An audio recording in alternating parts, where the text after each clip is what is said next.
अखिलेश यादव का बीजेपी सरकार पर हमला, कहा कि बीजेपी नकारात्मक राजनीति कर रही है, हम नकारात्मक राजनीति को खत्म करेंगे। जयंत चौधरी का बीजेपी पर प्रहार, कहा बीजेपी के अहंकार को तोड़ना जरूरी है और किसानों की आवाज दबाना चाहती है बीजेपी। मिशन पश्चिमी यूपी पर अमित शाह, मुजफ्फरनगर में किया डोर टू डोर कैंपेन, थोड़ी देर में देवबंद में भी करेंगे घर घर जाकर प्रचार। अमित शाह का एसपी बीएसपी पर हमला, कहा कि पहले यूपी था माफिया राज, अखिलेश कानून व्यवस्था पर सवाल उठाने लायक नहीं है। बागपत में सीएम योगी ने भरी हुंकार, विपक्ष पर साधा निशाना, तालिबान को यूपी में नहीं पनपने देंगे कहा। जेपी नड्डा भी आज रहेंगे यूपी के चुनावी मैदान में, बरेली, इटावा और औरैया में करेंगे चुनाव प्रचार। यूपी के प्रचार अभियान में उतरेंगे पीएम मोदी, 31 जनवरी को वेस्ट यूपी के लिए करेंगे वर्चुअली चुनावी रैली। पंजाब कांग्रेस अध्यक्ष नवजोत सिंह सिद्धू ने दाखिल किया नामांकन, अमृतसर ईस्ट से भरा पर्चा, मजीठिया से होगा उनका मुकाबला।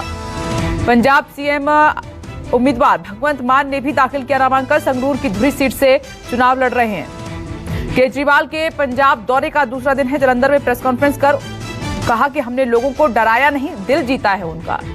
राहुल गांधी का सरकार पर हमला, कहा कि मोदी सरकार ने देशद्रोह किया है, जासूसी के लिए पेगासस खरीदा। कांग्रेस नेता रणदीप सुरजेवाला का प्रहार, कहा कि पेगासस जासूसी कांड में मोदी सरकार शामिल है। किसान नेता राकेश टिकैत का ट्वीट, एमएसपी गारंटी कानून पर जारी रहेगी लड़ाई, किसानों की शहादत को नहीं भूलेगा देश। अखिलेश यादव पर केशव प्रसाद मौर्य का हमला, ट्वीट कर कहा कि अखिलेश ने ना कोरोना का टीका पसंद है उनको और ना माथे का टीका पसंद है। उत्तराखंड के लिए बीजेपी के प्रचारकों का हुआ ऐलान, पीएम मोदी, नड्डा समेत अमित शाह समेत तमाम स्टार प्रचारक इसमें शामिल हैं। जम्मू कश्मीर के सुहामा में सुरक्षा बलों को बड़ी सफलता मिली है, 3 आतंकी गिरफ्तार, 2 पिस्टल, 3 मैगजीन, 2 चीनी ग्रेनेड बरामद हुए हैं। 24 घंटे में 2,35,000 नए कोरोना मामले आए हैं, जबकि एक दिन में 871 लोगों की जान भी चली गई। दिल्ली में कोरोना की रफ्तार हुई धीमी, 24 घंटे में 4,000 से ज्यादा नए मरीज मिले हैं, 25 लोगों की मौत। दिल्ली में आज बीटिंग रिट्रीट समारोह, विजय चौक पर होने वाले समारोह में पहली बार 1000 ड्रोन का खास शो देखने को मिलेगा। अहमदाबाद के सरदार वल्लभ भाई पटेल अंतर्राष्ट्रीय एयरपोर्ट में नए टर्मिनल का उद्घाटन, अडानी समूह ने बनाया है ये टर्मिनल।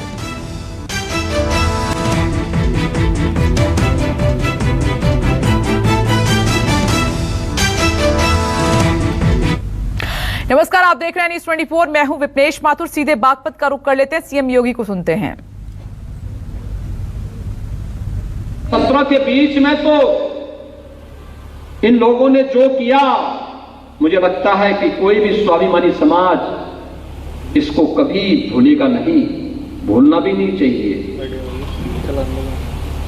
क्या मुजफ्फरनगर, क्या कोसी कला का दंगा, क्या बुलंदशहर का उपद्रव, क्या मेरठ के दंगे, क्या सहारनपुर के दंगे, क्या बिजनौर का उपद्रव, कोई जगह खाली थी क्या? हर जगह तो रोज दंगे होते थे,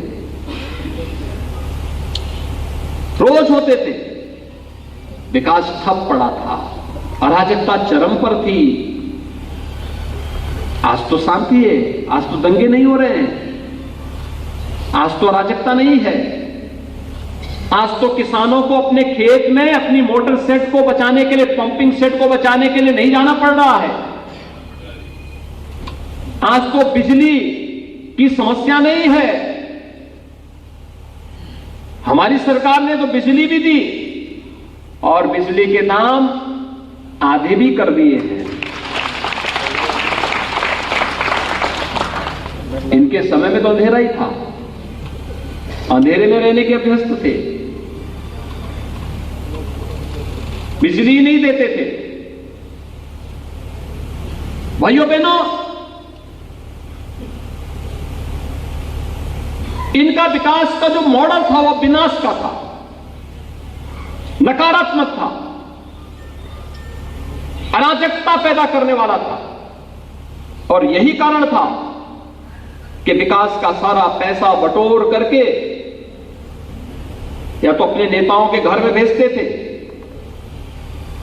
या फिर माफियाओं के हवाले करते थे। और अगर कहीं थोड़ी बहुत कहीं लगता था कि करना है तो विकास का कहां का कराते थे मालूम है आपको? समाजवादी पार्टी की सरकार के समय का केवल एक विकास दिखाई देता, वो विकास है कब्रिस्तान की बाउंड्री वाल का।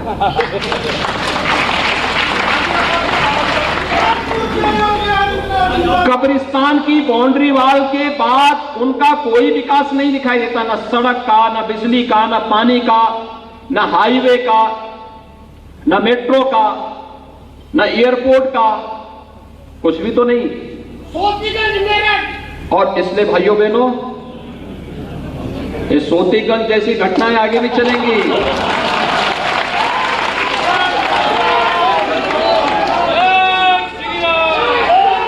ये सब इनके गढ़ थे जहां पे हमारी जेसीबी और बुलडोजर चलती है बहुत मजबूती के साथ।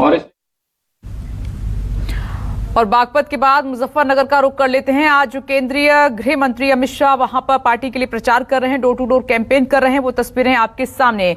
तो अब पश्चिम की लड़ाई बड़ी होती देख रहे हैं। यूपी में एसपी बीएसपी का शासन में गुंडा राज था, ये कहा अमित शाह ने। पश्चिम में प्रचार की धार को तेज करते हुए केंद्रीय गृह मंत्री अमित शाह ने किसानों के गढ़ मुजफ्फरनगर में आज बीजेपी के लिए घर घर जाकर प्रचार किया। जब वो मुजफ्फरनगर की सड़कों पर निकले तो उन्हें देखने के लिए, उनसे मिलने के लिए सड़कों पर लोगों का हुजूम उमड़ पड़ा। ये देखिए दो तस्वीरें एक बार फिर से। उनके घर घर प्रचार करने के दौरान जन सैलाब से बार बार जय श्री राम और भारत माता की जय के नारे साफ तौर पर सुनाई दे रहे थे। पुलिस प्रशासन का भी ये कहना है कि अंदाजा नहीं था कि इतनी बड़ी संख्या में लोग अमित शाह को देखने के लिए, उनसे मिलने के लिए पहुंच जाएंगे। लेकिन पश्चिमी उत्तर प्रदेश में पहले और दूसरे चरण में इलेक्शन है, ऐसे में बीजेपी पूरी मेहनत कर रही है और खास तौर पर मुजफ्फरनगर, जहां पर कल अखिलेश यादव और जयंत चौधरी मौजूद थे, बीजेपी पर हमला किया, उसी का ये पलटवार माना जा रहा है।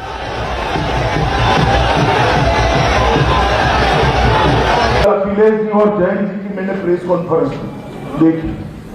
अखिलेश जी ने बहुत अच्छे से बात की कि हम साथ हैं, हम साथ हैं, हम साथ हैं। वो तो भैया दिखाई पड़ता है आप साथ, मगर साथ कब हो, कब तक हो, मैं बताऊं आपको, काउंटिंग तक। अगर सरकार बन गई तो जयंत भाई निकल जाएंगे और आजम खान बैठ जाएंगे।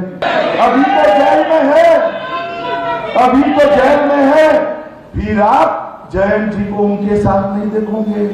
अतीक अहमद आ जाएंगे, आजम खान आ जाएंगे।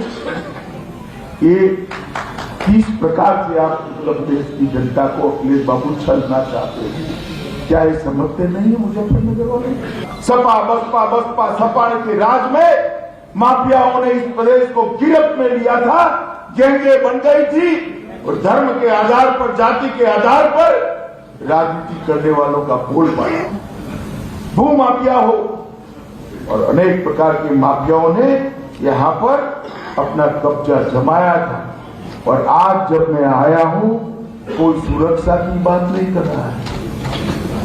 उत्तर प्रदेश के अंदर 2017 में भारतीय जनता पार्टी की योगी आदित्यनाथ की सरकार बनने के बाद ये सारे के सारे गुंडे उत्तर प्रदेश की बाउंड्री के बाहर, न केवल पश्चिमी उत्तर प्रदेश, पूरे उत्तर प्रदेश से माफियाओं को चुन चुन कर साफ करने का काम योगी आदित्यनाथ की सरकार। मुजफ्फरनगर के दंगे जिस प्रकार से वोट बैंक को ध्यान में रखकर दंगों में पुलिस ने कार्रवाई की, ऐसा पूरे देश में कहीं पर नहीं। जो पीड़ित थे उनको आरोपी बना दिया, जो आरोपी थे उनको पीड़ित बना दिया और हजारों केस, फर्जी केस दर्ज करने का काम किया है। और दंगों के समय भारतीय जनता पार्टी दंगों के पीड़ितों के साथ चट्टान की तरह खड़ी।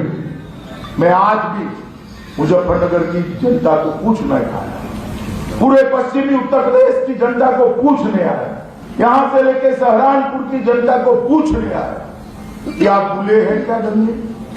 जरा बोलिए जोर से, भूले हैं क्या? भूले हैं? तो फिर से अगर वो अकेले में गलती कर दी तो वही दंगे कराने वाले फिर से लखनऊ की गद्दी पर बैठ जाए।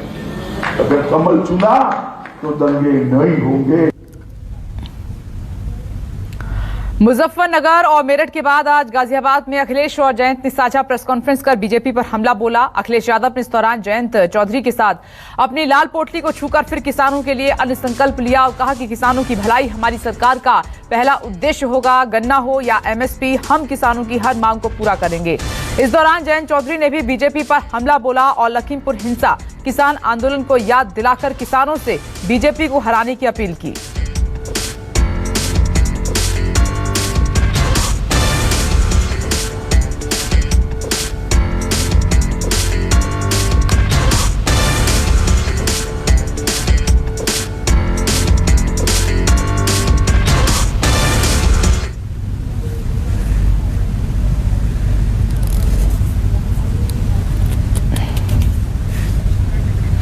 ये तस्वीरें एक बार फिर से आपकी टीवी स्क्रीन पर ज्वाइंट प्रेस कॉन्फ्रेंस में आज एक बार फिर से जयंत चौधरी और अखिलेश यादव ने अन्य संकल्प लिया है।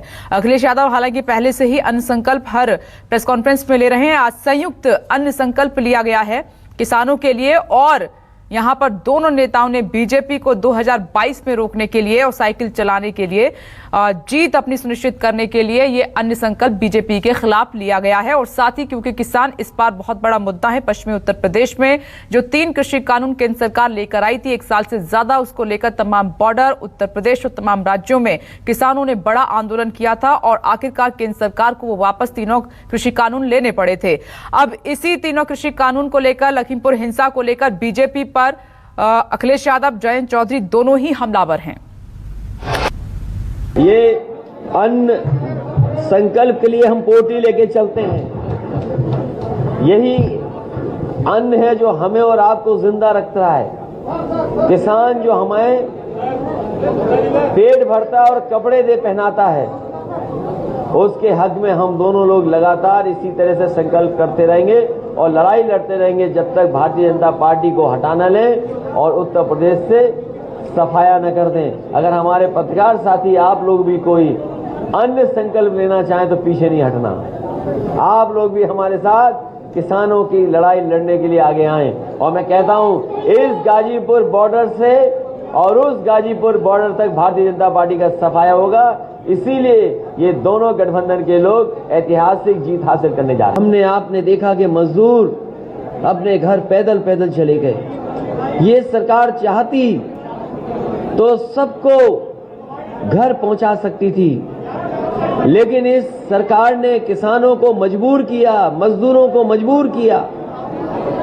और आपने देखा इसी शहर से न जाने कितने मजदूर गए होंगे जो घर अपने पहुंच गए। बहुत सारे ऐसे मजदूर थे जो अपने घर नहीं पहुंच पाए, उनकी जान चली गई एक्सीडेंट की वजह से, या हार्ट अटैक हुआ, या गंभीर बीमारी थी जिसके कारण वो घर नहीं पहुंच पाए। 90 से ज्यादा मजदूरों की जान गई उत्तर प्रदेश में, लेकिन भारतीय जनता पार्टी ने एक भी मजदूर की मदद नहीं की थी। अगर किसी ने मदद की थी तो यही समाजवादी पार्टी और आरएलडी के लोगों ने आगे आकर के मदद की और समाजवादी पार्टी ने 90 के 90 मजदूरों को 1-1 लाख रुपया उनके घर पे पहुंचाने का काम किया। कि डॉक्टर राम मनोहर लोहिया ने एक सिद्धांत दिया था कि अगर महंगाई से लड़ना है तो दाम बांधो नीति लागू करनी पड़ेगी। अगर दाम बांधो नीति हम लागू कर पाएंगे तो बहुत सारे गरीब और जो रोजगार पर निर्भर करते हैं उन्हें हम सब्सिडाइज या दाम बंधी हुई चीजों को उपलब्ध करा पाएंगे। इन कैंटीनों में 10 रुपए में समाजवादी थाली की व्यवस्था की जाएगी। इस योजना का लक्ष्य है राज्य से भूख की समस्या को मिटाना। और वहीं जयंत चौधरी ने क्या कुछ कहा वो भी सुनिए।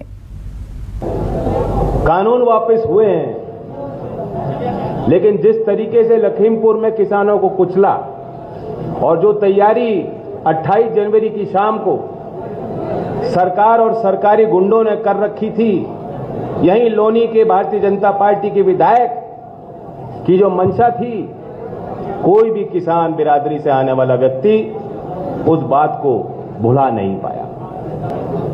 अखिलेश जी का विजन है, आरएलडी और समाजवादी पार्टी का प्रयास है। हमें मुकाबला झूठ से करना है, अफवाह फैलाने वाले लोगों से करना है, नफरत फैलाने वाले लोगों से करना है। जिन्ना की बात, औरंगजेब की बात, इन बातों से उत्तर प्रदेश की जनता से का कोई लेना देना नहीं। हम नौकरी और विकास की भाषा बोलने वाले लोग हैं, पढ़े लिखे लोग हैं, तरक्की चाहते हैं, तरक्की की भाषा बोलेंगे। और गाजियाबाद से संजीव त्रिवेदी इस वक्त हमारे साथ मौजूद हैं। संजीव, क्या माहौल, क्या पिक्चर अब आपको दिखाई दे रही है, क्योंकि लड़ाई तो पश्चिमी उत्तर प्रदेश में बड़ी होती जा रही है। अन्य संकल्प एक बार फिर से लिया गया है बीजेपी को हराने के लिए। विपनेश, देखिए यहाँ जो लिया गया अन्य संकल्प, उसके मायने कुछ अलग ही हैं, क्योंकि यही वो जगह है गाजियाबाद जहाँ पर गाजीपुर बॉर्डर है, जहाँ किसान 1 साल से ज़्यादा जमे रहे, जिसके बाद किसान कानूनों की वापसी हुई। तो यहाँ पर अन्न संकल्प लिया जाना अपने आप में किसान मुद्दों को एक बार और रेखांकित करने जैसा था। देखिए, पश्चिमी उत्तर प्रदेश में जो सबसे बड़ा तबका है किसानों का तबका, उसे इंटैक्ट रखना एक बहुत बड़ा चैलेंज आज की तारीख में है जयंत चौधरी के लिए। और जब से अमित शाह ने वो न्योता दिया है तब से और भी ज़्यादा, और इसीलिए पश्चिमी उत्तर प्रदेश में 2 अपीयरेंसेस हो गए, कल और आज गाज़ियाबाद में, दोनों साथ बैठे हैं। अखिलेश यादव को मैंने देखा, वो लगातार बातें कर रहे थे जो योजनाएं हैं, तो संभावित योजनाएं जो उनकी सरकार की हो सकती हैं। 10 रुपए की थाली की बात उन्होंने की, समाजवादी थाली, या फिर गन्ना किसानों को पेमेंट की बात उन्होंने की समय से 15 दिनों के भीतर। शहरी गरीब के लिए मनरेगा के पैटर्न पर कोई योजना लाने की बात उन्होंने की। वहीं दूसरी तरफ मैंने जयंत को सुना तो वो बार बार किसान आंदोलन में किसानों के साथ जो दुर्गति उनको पहुँचाई गई, जो कष्ट पहुँचाया गया, वो बात याद बार बार दिलाते हैं। तो कुल मिलाकर ऐसा लगता है कि कॉम्बिनेशन गढ़ा गया है विपनेश, जिसमें सरकार के विजन की बात करना और बीजेपी पर अटैक करने का काम कर रहे हैं अखिलेश यादव। वहीं दूसरी तरफ जयंत किसानों को हर वो मुद्दा याद दिला रहे हैं जो किसान आंदोलन से जुड़ा हुआ हो। जी संजीव, क्या लग रहा है कि हवा का रुख मोड़ पाएंगे अखिलेश यादव और जयंत चौधरी मिलकर? हालांकि अपनी कर्मभूमि पर हैं, वहां पर उनका एक वोट बैंक इंटैक्ट रहा है, लेकिन 2013 के बाद परिस्थितियां बिल्कुल बदलती चली गई थीं। विपनेश, बिल्कुल ये सही बात है कि 2013 की एक पृष्ठभूमि है इस पूरे इलाके में, और उसके बाद उन दंगों के बाद 2 चुनाव हुए हैं, 14 में और 2017 में और 2019 में, उसमें भारतीय जनता पार्टी को जीत मिली है।